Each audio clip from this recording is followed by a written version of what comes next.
A powerful legend from the first days of our nation's history. The story of Pocahontas saving John Smith is part of the origin myth of the American experience. A dashing adventurer. John Smith has had a lifetime of adventures even before he embarks for Virginia.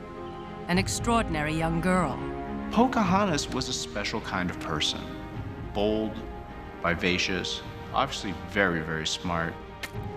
English colonists seeking fame and fortune face off against a people who have lived here for thousands of years. It's the 400th anniversary of the legendary rescue of John Smith by Pocahontas. We don't know if that event actually took place, but if it did take place, it probably happened somewhere around here. About 70 feet going north-south. Major archaeological discoveries are now filling holes in the historical record and revealing another side to the tale. It's an opportunity for Virginia natives so they can tell their story. And that is really important because we never had that opportunity. This excavation just continues to amaze me. I mean, it's always a surprise. Exploring an American myth, Pocahontas Revealed. Up next on Nova.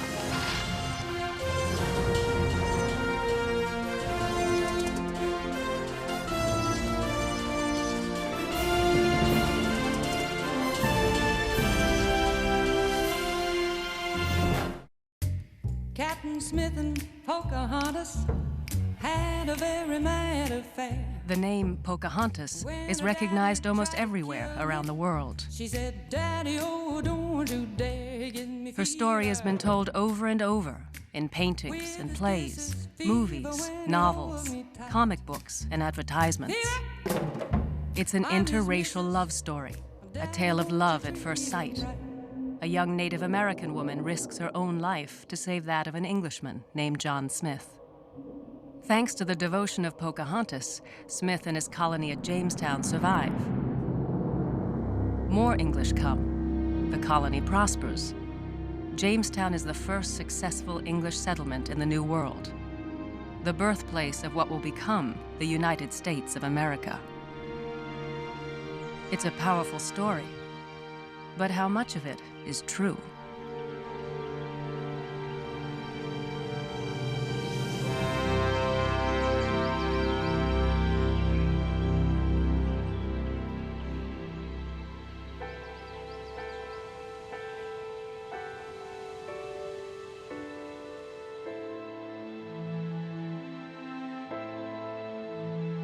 Until recently, virtually everything known about relations between Virginia Indians and the first settlers was one-sided. The English wrote down their version of history. The Indians had no written language at the time. New insights into the story of John Smith and Pocahontas will come with the collaboration of modern Virginia Indians. To recreate and re-examine the past, Nova has received help from traditional Indian artisans with knowledge of ancient crafts, costumes, and makeup. Experts in weapons, boats, and 17th century technology. And archaeologists who are making major discoveries in the Virginia soil.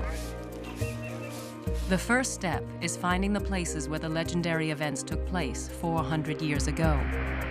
James Fort, site of that first English settlement on the James River. And Werowocomoco, home of Pocahontas, on the York River. Locating Jamestown Island, where the fort was, is easy, thanks to English maps and accounts written by some of the first settlers. But the actual wooden fort where the first colonists lived rotted away centuries ago. The land was plowed under, new structures were built, and people eventually forgot where the old fort had been. When Bill Kelso came here as a student, he was told the historic location had been washed away by the river. When I first came to Jamestown, it was like 45 years ago. And one of the tour guides pointed out into the river and said, the fort's out there. I asked where it was. He said, it's out there. And you're, two centuries too late. Come back a little more.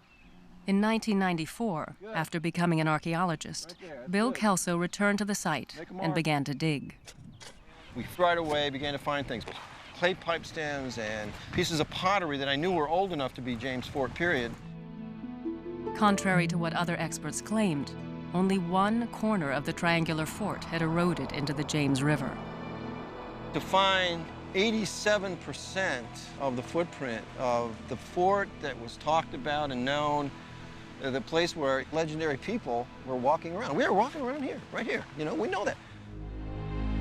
The layout of the fort and the events that occurred here can now be reconstructed with a level of detail that would never be known from written accounts alone.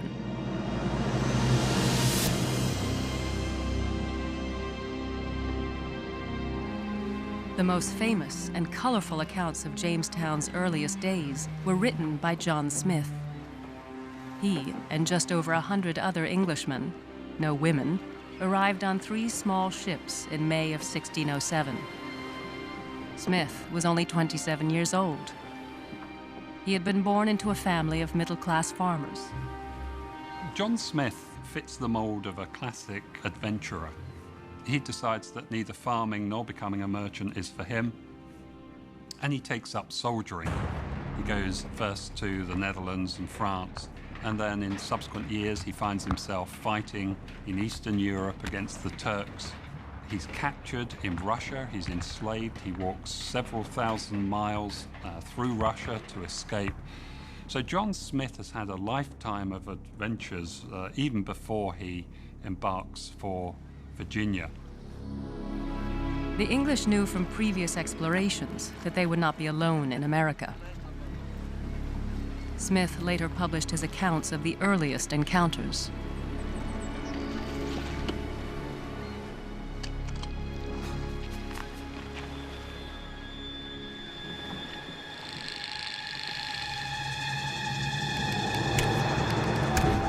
For 6 or 7 days we had alarms and ambushes.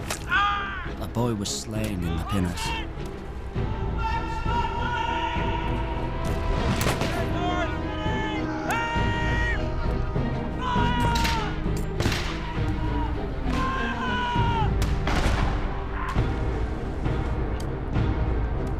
The Indians' loss we know not, but as they report, 3 were slain and divers hurt.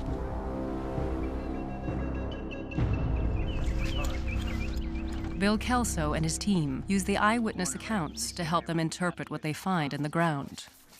Right in this area here, we found a burial of looks like a 15-year-old boy that was killed with an arrow in his leg, and the arrow point was still there. You know, it wasn't actually in the bone, but it was right next to it and pointing right in.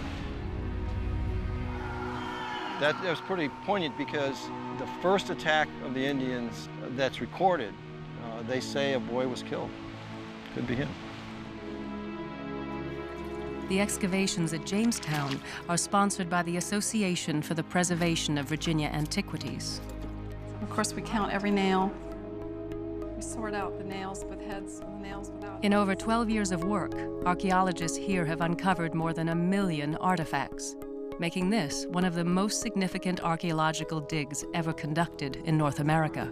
Something we found in the well. In addition to 85 skeletons from the early 1600s, archaeologists have recovered weapons, dishes, coins, and tools. The tools, in particular, are of great interest to historians because they give us new insight into the commercial aspirations of the first settlers. Aspirations that put them on a collision course with the Virginia Indians. The one thing that's misunderstood is how serious an operation this was, and that the first people that landed here, they hit the ground working. These are the tools of skilled craftsmen, a fishmonger, metallurgists, a botanist, perfumer, glassmakers, and a jeweler. They came to the New World looking for exploitable resources that could be shipped home for a quick profit.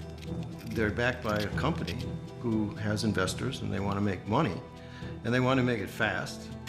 England's Virginia Company, which financed the venture, expected settlers to be very busy with all these profitable industries.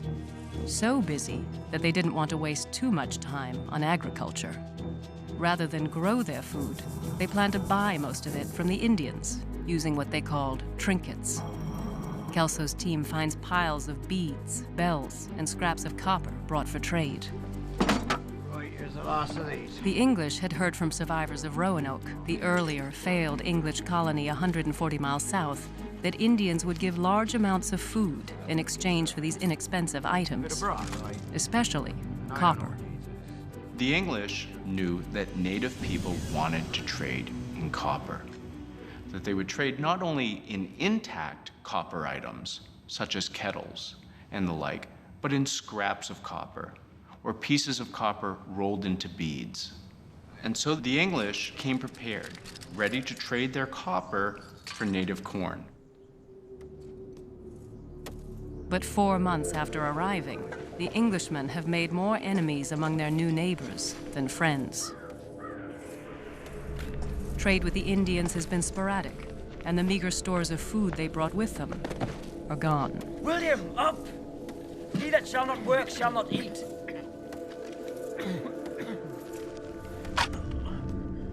God, being angry with us, plagued us with such famine and sickness that by the 10th of September there was 46 of our men dead.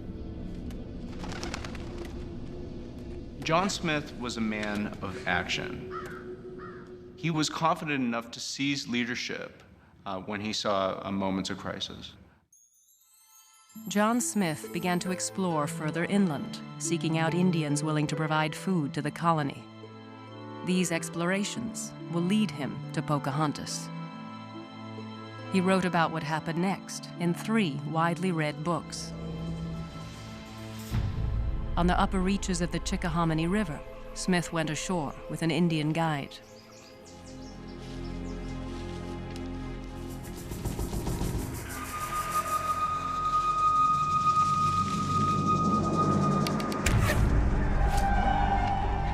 Defending myself, I seized my guide.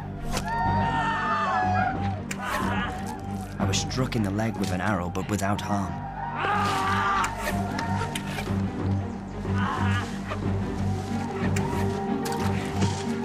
I espied many Indians drawing their bows, which I prevented in discharging a French pistol. At last, they took me prisoner.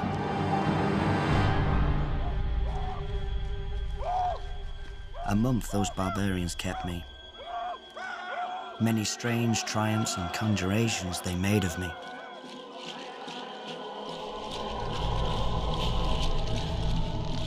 John Smith later drew this map, showing where he was taken during more than 3 weeks in captivity. He was prisoner of the Powhatan people, which included the Rappahannock, Mattaponi, Pamunkey, Nansemond, Appomattox, and almost 30 other districts, possibly 15,000 people in all, who had been united under a uniquely powerful chief. He was known as Powhatan. John Smith was eventually taken to Powhatan's political capital, Werowocomoco. At last they brought me to Werowocomoco, where was Powhatan, their emperor.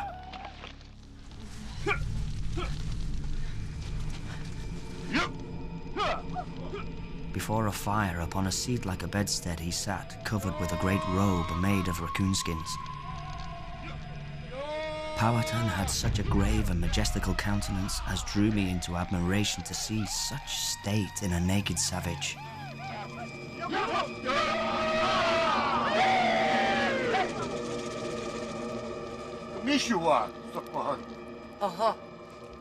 The Queen of Appomattox was appointed to bring me water to wash my hands. And another brought me a bunch of feathers instead of a towel to dry them. Today, Chief Powhatan is much less famous than one of his many daughters. Later Englishmen wrote that her birth name was Amanute, but she had another name as well. When she joined her father's household, she earned the nickname Pocahontas, which in modern terms means little cruel, bawdy, undisciplined brat. She probably teased her father half to death, and he dubbed her with the name, and it stuck. English settlers guessed her age is between 10 and 14 years old, Smith was just a few days shy of 28. 17 years later, in 1624, John Smith will write the words that launch the legend.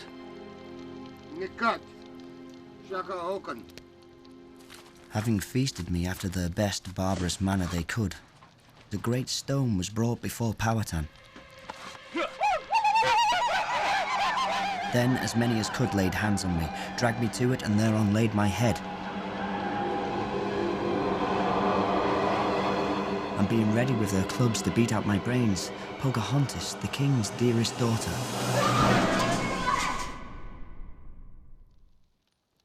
got my head in her arms and laid her own upon mine to save me from death.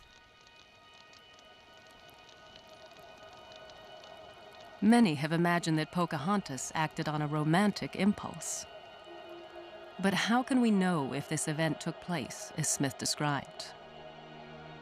He never saw fit to write about that rescue by Pocahontas until 17 years later. His account right close to the incident, and historians, anthropologists, journalists, and cops usually trust accounts written closer to the incident, talk about being feasted, interviewed by Powhatan, and then sent to bed. Is it possible to know what really happened in that famous first meeting between Pocahontas, John Smith, and Powhatan? Can any of this be true? The precise location of Werowocomoco, home to Chief Powhatan and Pocahontas, was forgotten centuries ago. John Smith and others indicated that Powhatan's capital was situated on the York River. Scholars have spent years trying to find it. I first became interested in Werowocomoco when I was a graduate student in the early 1970s. Right near where the boat dock. Historical documents are very clear that Werowocomoco is located in the Purton Bay environs, but no one had ever found any definitive evidence for it archaeologically. It turns out someone was finding the evidence. Only she didn't know what it meant. We bought the farm in 1996, moved in July, and been finding artifacts almost since then. When I first started finding it, I thought, well, nobody else has ever looked for it or picked it up, so it will eventually stop. But I'm still finding artifacts today. The first piece I found, I thought it was wet bark on the beach because it was dark in color. But one day I saw one that had lines on it, and I knew that that had to be man-made, that bark doesn't look like that. So I picked it up, and I knew that it was an old pot or jar or something like that. How I knew that, I don't know. I just knew. Within a few years, Lynn had collected thousands of Indian artifacts. Lynn, I'll never forget the first time I came out here and you just pulled out tray after tray after tray. And as I looked at them, I realized that there was a scheme to how you were classifying them. Yeah. But I got this very sick feeling in my stomach because besides the excitement of knowing what I was looking at, I realized that you'd put hours and hours of work trying to sort these out, but you'd use a scheme that archaeologists would not have used. You'd classified by color. And unfortunately, when a vessel is fired, you can get different types of color on the same vessel. So I was thinking to myself, how in the world am I going to tell her that all this labor she's put into this collection really isn't going to help us as archaeologists? When analyzing native Virginian pottery, archaeologists look at two primary characteristics. The first is surface treatment. In Pocahontas's day, pots were often treated with a process called simple stamping, using a paddle wrapped in leather.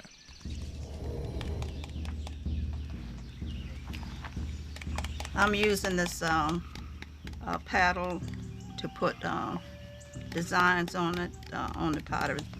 This stick is old, it's been handed down for years here at the reservation. The second characteristic an archaeologist looks at is temper, the material that must be mixed with clay before it can be fired and used for cooking. Because the temper contains no water, it resists shrinking and cracking. This is a temper, and sand too. is a temper, pieces of old pottery they use as temper. And this one has shell in it, and this one would hold probably temperatures up to 1,200, 1,500 degrees, where this would probably crack at about 300 or 400. After decades of study, archaeologists have learned how to match different tempers with specific tribes and time periods. Using this information, Randy Turner can tell that these pieces were made by Powhatan Indians in about the time of Pocahontas. Today. Another tool for determining when Indians lived here is the size of the arrowheads. One giveaway that this really was Werowocomoco are these very nice small points right here, these 5. Wow. They're a great indicator for the 16th and early 17th century. Native American craftsmanship evolved over thousands of years, with a shift from spears to bows and arrows. When John Smith arrived, skilled toolmakers were making these tiny and deadly arrowheads. We're talking about an edge that, in the case of certain kinds of cherts and obsidian and the higher grade flints, you can carry an edge up to 200 times sharper than an unused stainless steel surgeon's scalpel. We didn't start trading with the Europeans for steel and iron tools because they were sharper. They weren't necessarily sharper. They were more durable. Lynn Ripley and her husband came to realize that their home was on historic ground, in the middle of what was once one of the most important Indian settlements on the East Coast. So they opened their property to archaeologists. A number of American Indians have joined in the excavations. When you get down to the dirt, you can hear the artifacts. It'd be the little pieces of flakes, stones, brick, so you know that you have something to pick up. Martin Gallivan of the College of William and Mary directs the excavations at Werowocomoco. His team is carefully screening dirt, looking for artifacts and even plant material, such as fragments of beans, corn kernels, and squash seeds. They are the remains of meals eaten by Powhatan Indians long ago. Archaeologists collaborate with experts in Indian traditions and oral history. Together, they reconstruct how life was lived at Werowocomoco. Succotash is basically corn and lima beans. Sometimes they'd put a little fish in. Of course, the women were in charge of taking care of the food, the gathering of berries and nuts. The men were, of course, the hunters. But the young girls, they could cook just as well as the older women. Maybe not carry as much stuff, but they were taught at a very early age how to survive. It took a lot of years of training while you were a little girl, and Pocahontas had to learn all that. She was not a princess in the European sense. If she was, then all the other daughters of Powhatan would have been, and Powhatan society was not that specialized and was not that prosperous that they could afford to have people who simply passed their lives in leisure. There's not downwards. These actors, who are helping Nova reconstruct life at Werowocomoco, are Native American. The 13-year-old actress playing Pocahontas is the granddaughter of the chief of the Rappahannock tribe, which was once part of Powhatan's domain. Most tribal leaders in Virginia were men, but there is also a history of occasional female chiefs. When I think about Pocahontas, I think about myself, and I think about, the generations before me being a fourth-generation chief. She was the chosen child to perhaps take this position. And therefore, she was with her father all the time because accounts told us that she was. So was I. It wasn't customary to have a child at meetings, but I was allowed to go to meetings. She would have learned about trade. She would have learned about diplomacy. All of the things that a chief would know about. According to John Smith and other colonists, Pocahontas was a remarkable child. Powhatan's daughter, not only for feature, countenance, and proportion, much exceedeth any of the rest of his people, but for wit and spirit, she has no equal in this country. But even if Pocahontas were no ordinary girl, that doesn't explain why she would want to stop John Smith's execution.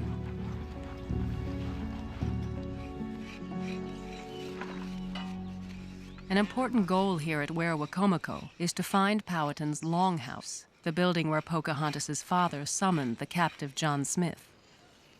The work of the archaeologists is complicated by almost 4 centuries of farming on this land after the time of Pocahontas.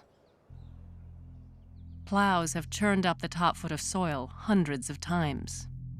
Archaeologists must carefully scrape away this top layer of dirt, called the plow zone, before they can see into the prehistoric past. Lining the riverfront, the archaeologists have found a residential area. Indian longhouses, work areas, trash pits. That's fairly typical for a Virginia Indian settlement. But 1,000 feet away from the riverfront, something highly unusual was found beneath the plow zone. 2 lines of dark soil. The dark soil is rich with organic matter. When scooped out, 2 parallel ditches are revealed. When we first come down on these ditch features, this is all we see, that dark band of soil. After excavation, we get a better feel for its size and shape in 3 dimensions. If you look over my right shoulder, you can see the cut grass indicates where the ditches extend, actually south for about 400 feet from where we're standing. Almost 700 feet of ditches have been found already. Such large earthworks are unheard of in a Chesapeake region Indian settlement. And archaeologists have made another discovery. 1,500 feet back from the water, underneath the plow zone, they came down on some circles of dark earth. These were identified as post holes, dating to the time of Powhatan. Poles have been placed in these holes probably to support a traditional Indian longhouse. But why would a home be built so far from the river, which the Powhatan Indians relied on for transportation and food? The hypothesis that we're working under right now is that the site has intentionally been divided into 2 areas.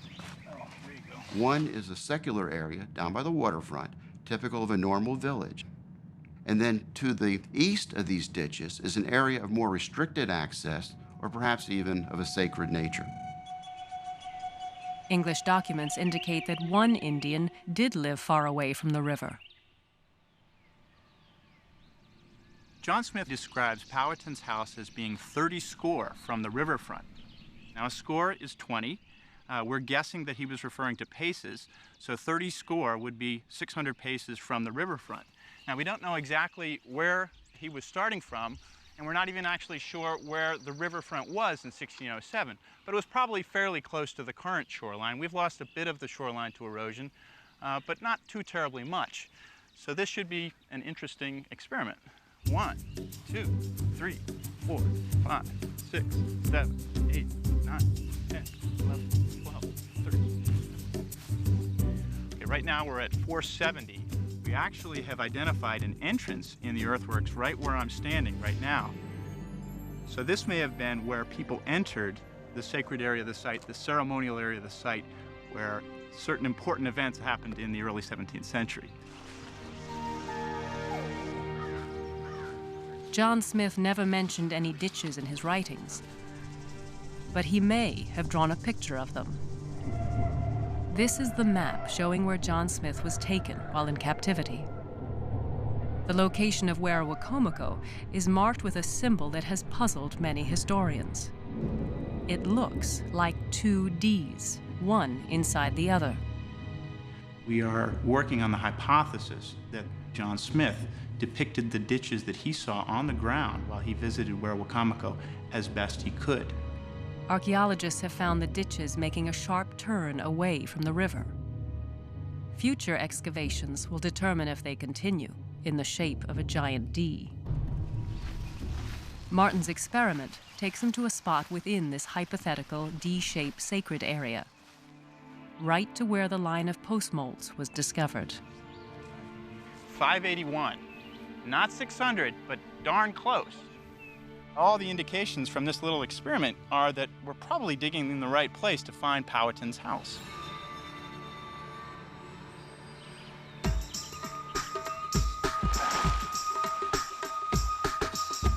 So far, all they have is one line of post holes, which they found last summer and then reburied for preservation. Throughout the entire 2006 summer digging season, members of Gallivan's team carefully dig and scrape, looking for a second line of holes, the other wall of a longhouse. They're trying to tease meaning from many slight discolorations in the subsoil. Is this the site of one of the most famous meetings in American history? Or are these merely the marks left by tractor tires, burrowing rodents, or gnarled roots?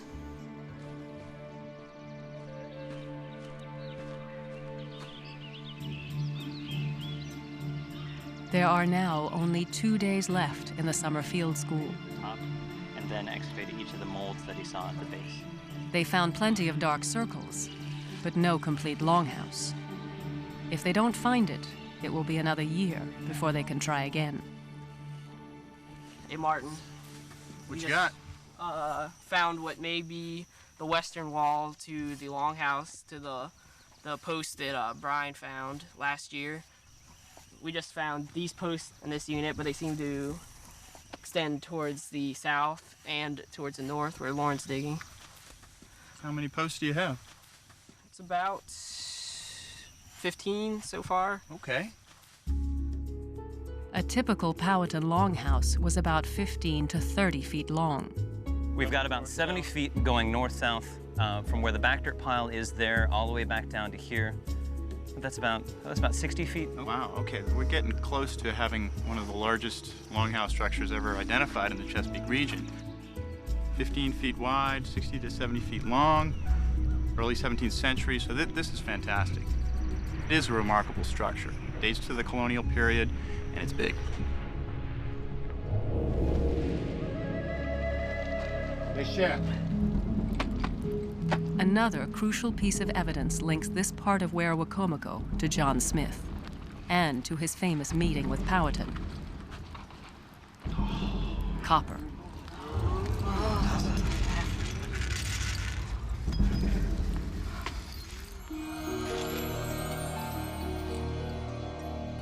We also identified a piece of copper, which I've got in my hand here. It seems to have been half of a rolled bead. We found a great deal of copper in this part of the site of Werowocomoco, behind the earthworks. The Indians in Tidewater, Virginia, viewed copper very much as today we view gold. And if you possess copper, you possess power. The copper found in the ground has turned black with age, but when it was new, it would have been shiny. We tend to take for granted nowadays, especially in the plastic age, where everything is shiny. We take it for granted that things are going to gleam. Very little gleamed in the Powhatan world. Copper really is pretty when it's polished, and anybody who could accumulate a lot of it and then deck himself out on it, flaunt it, my dear, on ceremonial occasions, was automatically proving himself the richest man in town, and there you have your leader. Like most precious commodities, copper's value for the Powhatans was a function of its scarcity. The only halfway plentiful source of native copper in eastern North America is in the Great Lakes region. None of the stuff occurred in Powhatan's home territory. It all had to come in by trade. This copper is one key to a different understanding of that famous first meeting. We have more copper. Matassin. Matassin. Powhatan promised to give me corn, venison, or what I wanted to feed us. Hatchets and copper we should make him, and none should disturb us.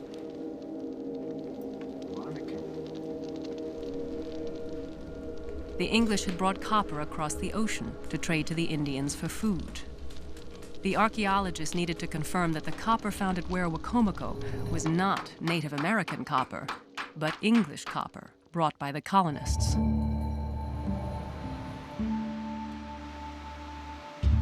a small sample was brought to a chemist for testing.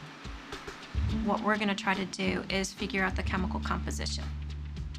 Different trace metals will be indicative of what ores were used, where the ores came from, how things were manufactured. All of that will go into the chemical composition and the end result of what the artifact is. First, a tiny shaving of a copper bead found at Werowocomoco is dissolved in acid. The solution is then sprayed into a device called an inductively coupled plasma atomic emission spectrometer. The plasma is about 10,000 degrees Kelvin, so it's a wake-up for the sample. The sample is burned, releasing energy in the form of light. As the spectrometer collects this information about the light that's coming out, what will be generated on the screen is the peak that goes along with there being copper in our sample and giving off light at approximately 327.4 nanometers. Many wavelengths are revealed, indicating that there are also other metals in the sample. We're able to report back and say, all right, the sample was 85% copper and 5% silver and 2% zinc and so on. They had seen the same chemical composition before, in a test performed on copper found 15 miles away at Jamestown. The Werowocomoco copper is English copper. This is a sample of the more than 10,000 pieces of copper that have been excavated at the site thus far. And as you can see, there's a range of different shapes. And it's my thought that the bulk of this material was simply scooped off a workshop floor, a workshop associated with making kettles, pots, pans, and carried over to Virginia in waste form. The English believed that their industrial waste could be used to hire the Indians as a support staff to provide food for the colonists. But Chief Powhatan had his own plans to exploit the English. He seems to have believed that he could control the Jamestown settlers and actually benefit from this subservient group, a subservient tribe within his expanding chiefdom. When Smith was brought to Werowocomoco in the winter of 1607, Powhatan seems to have decided that the best course of action would be essentially to adopt him as a Powhatan. Generally, when Native people adopted an outsider, they threatened the outsider's life through torture or execution, and then offered a reprieve at the last moment. Indian adoption rituals place an awful lot of decision-making authority in the hands of women. And one way of reading these early events at Werowocomoco is to read them as essentially political theater in which Pocahontas was playing her appointed role as the decision-maker as to whether or not John Smith would be killed or adopted. And if we're to believe John Smith's later account of these events, the decision by Pocahontas was to adopt John Smith essentially as Pocahontas' brother. And indeed, Powhatan called John Smith son after freeing him from captivity at Werowocomoco.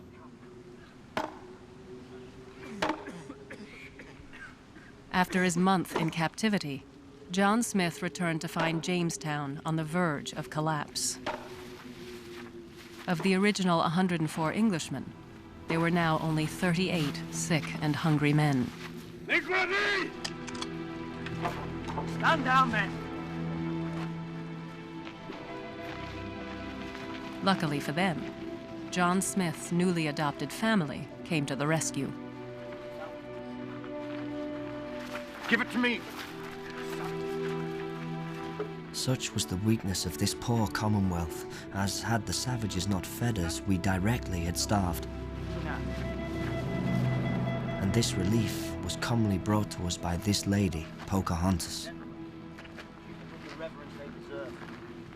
There was a brief golden age of everybody hoping that they had put one over on the other side and become allies. Kina. Kina.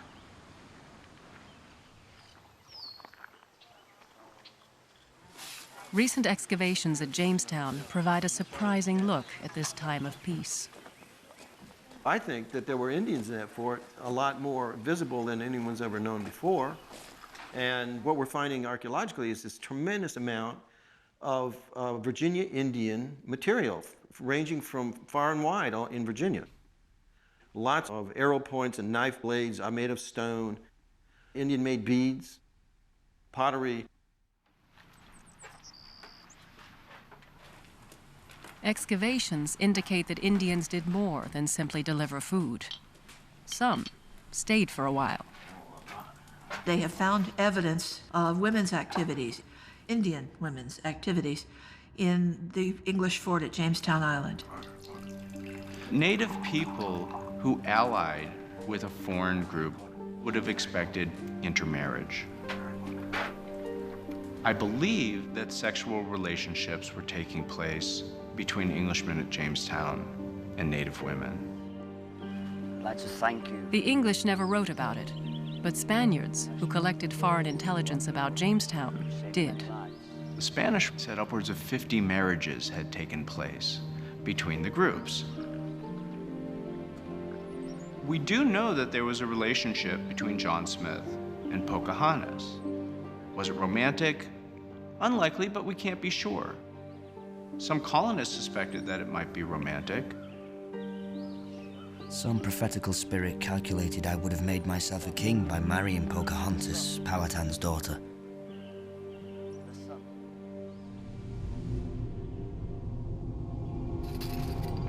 The days of feasting and good relations with the Indians lasted about 7 months at most, from January 1608 into the summer. With the approach of autumn, the Indians stopped providing food.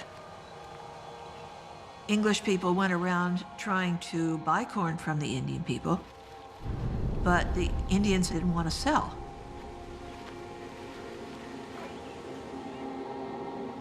More months of starvation and misery followed for the struggling colony. Many historians have wondered why the Indians stopped providing food for the English. Why, too, the English couldn't have found their own food. Today, Virginia teems with edible plants and wildlife. You can definitely fall flat on your face here in the swamp if you're not careful. Archaeologists at Jamestown asked Dr. David Staley to find out if Virginia was as lush and fertile in 1608 as it is today. Well, we're at Blackwater River, Virginia. This is an impounded bottomland hardwood bald cypress swamp. Maybe only 1,000th of 1% of the original forested bottomland hardwood region remains today. And so that's how precious it is. It's extremely precious. David Staley is a world-renowned expert in tree ring dating. You know, the trees preserve in their annual growth rings, which can be dated to the calendar year in which they were formed.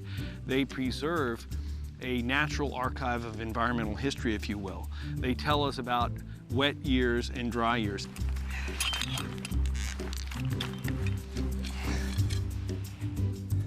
Got the Swedish increment bore. It's a forestry tool, been around for over 100 years for testing the growth rate of trees. And here I'm coring to the center of the tree in order to extract out the ring sequence. Gorgeous, gorgeous. I can say that roughly these are about 100-year time blocks. You know, so like 1900, 1800, 1700, 1600. You know, so this would be the late 1500s, the late 16th century, if you will, and Jamestown will probably be in that general area. Staley and his colleagues examined core samples under microscopes, carefully counting rings and measuring their width. In drought years, these trees would put on a narrow ring, and the stronger the drought, the more narrow the ring. The findings solved the mystery. Growth rings from 1606 to 1612 were narrower than the surrounding rings. A 7-year episode that was drier than any other 7-year episode that we know of in this region of the Carolinas and Virginia in the last 800 years. this 7-year drought would have affected everyone in Virginia. The Indians simply didn't have enough of a surplus of corn, beans, and squash to trade to the English and feed themselves at the same time.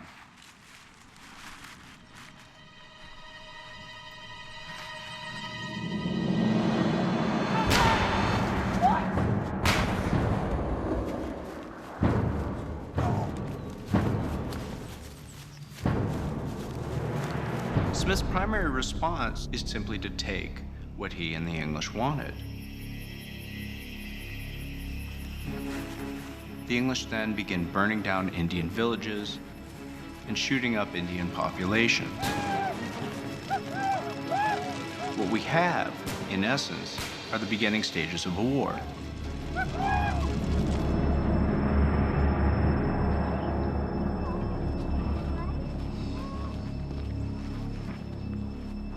The word Werowocomoco means place of chiefs in the Powhatan language. It had been a religious and political center for more than 3 centuries before the English came, but not a large population center. Chief Powhatan now decides to leave for a safer part of his territory, farther away from the rampaging newcomers.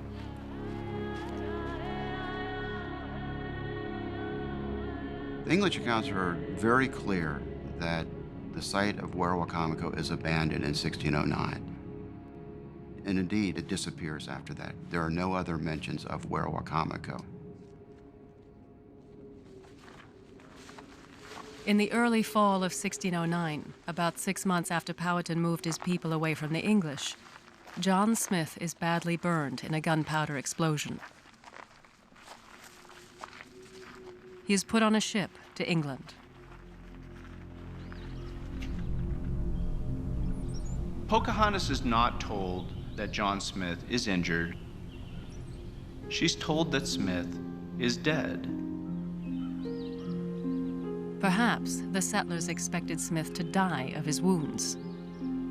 Pocahontas stops her visits to the fort. But Smith does not die. He recuperates in England. In 1614, he is back exploring, mapping the coasts of Maine and Massachusetts, and naming that area New England. He never returns to Virginia. The years after Smith's departure are the hardest for the Jamestown settlers.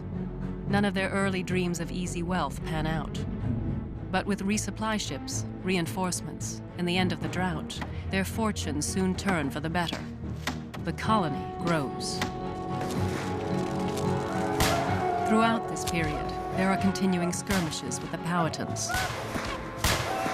In 1613, the English kidnap Pocahontas in an attempt to gain leverage over her father.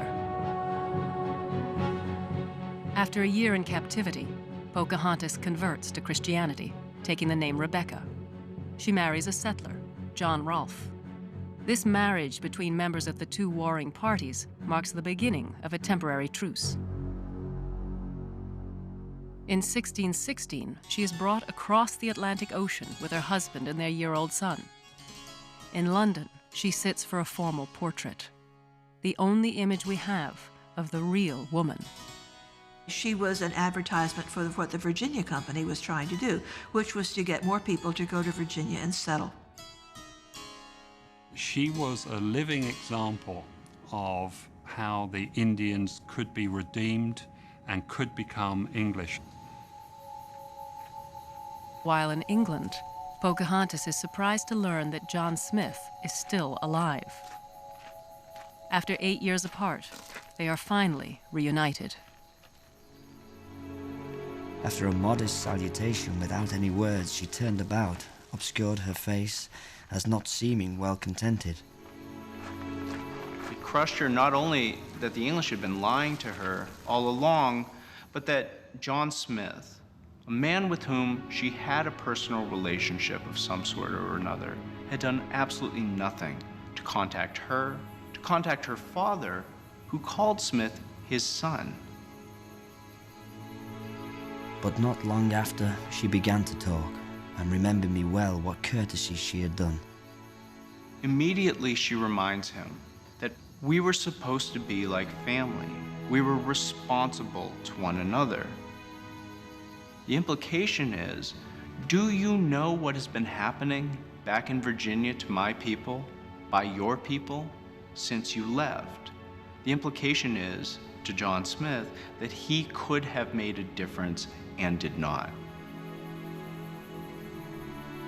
Just a few months later, Pocahontas will grow ill and die in England. I think the larger lesson of Pocahontas' life and her experience with the English is that there was a potential in early relationships between Indians and colonists to set up something mutual, to set up, as the Indians would have it, a family relationship in which the two people help to meet one another's needs and live as a single people. Those expectations were sorely dashed. As a girl and as a young woman, Pocahontas became a link between two very different cultures on the brink of war. Ultimately, her actions failed to soften the impact of colonialism on her people.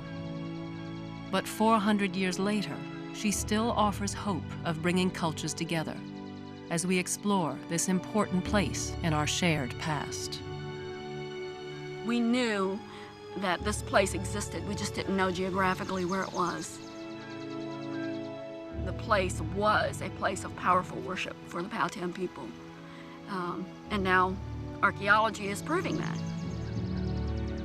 But we know in our spirit that it's a part of who we are as we live our daily lives. To be able to come here and get confirmation and validation of that is really an amazing thing.